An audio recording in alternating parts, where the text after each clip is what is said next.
Kerala story cinema വിവാദത്തിൽ വ്യത്യസ്ത നിലപാടുമായി സംവിധായകനും നിർമ്മാതാവും. സിനിമ കേരളത്തെക്കുറിച്ചല്ലെന്ന് നിർമ്മാതാവ് വിപുൽ അമൃത്ലാൽ ഷാ. അതേസമയം കേരളവുമായി ബന്ധമുണ്ടെന്ന് സംവിധായകൻ കാമക്യ നാരായൺ സിംഗ് പറഞ്ഞു. മാധ്യമങ്ങളുടെ ചോദ്യങ്ങളോട് മറുപടി നൽകാതെ അണിയറ പ്രവർത്തകർ. ലവ് ജിഹാദിനിരയായവർ, മതപരിവർത്തനം ചെയ്യപ്പെട്ടവർ, തട്ടിക്കൊണ്ടുപോയി പീഡനത്തിനിരയായവർ എന്നിങ്ങനെ ചൂണ്ടിക്കാട്ടി കുറച്ച് സ്ത്രീകളെ വേദിയിൽ അണിനിരത്തിയായിരുന്നു കേരള സ്റ്റോറി രണ്ടാം ഭാഗത്തിന്റെ ദില്ലിയിലെ പ്രമോഷൻ.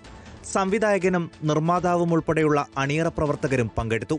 വേദിയിൽ അണിനിരത്തിയവരുടെ പേരുവിവരങ്ങൾ പുറത്തുവിട്ടിട്ടില്ല. ഉത്തരേന്ത്യക്കാരാണെന്നാണ് സൂചന.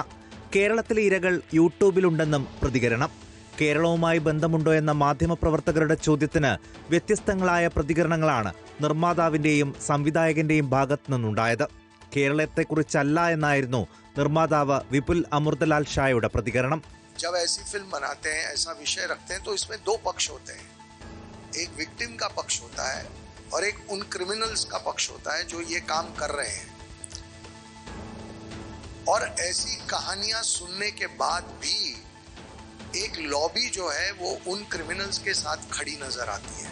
കഥയ്ക്ക് കേരളവുമായി ബന്ധമുണ്ടെന്നും ലവ് ജിഹാദ് കേരളത്തിൽ തുടങ്ങി രാജ്യം മുഴുവൻ വ്യാപിച്ച വിഷയമാണെന്നുമായിരുന്നു സംവിധായകന്റെ നിലപാട്. കൂടുതൽ ചോദ്യങ്ങളിൽ പ്രതികരിക്കാതെ വേദി വിട്ട് ഇരുവരും ഇറങ്ങി. പ്രമോഷനു ശേഷവും രാഷ്ട്രീയ വിവാദം ആരംഭിച്ചിട്ടുണ്ട്. അതിജീവിതകൾ എന്ന പേരിൽ കൊണ്ടുവന്ന സ്ത്രീകൾ ആരെന്ന ചോദ്യമാണ് പ്രതിപക്ഷ രാഷ്ട്രീയ സംഘടനകൾ ഉന്നയിക്കുന്നത്. റിപ്പോർട്ടർ, ദില്ലി.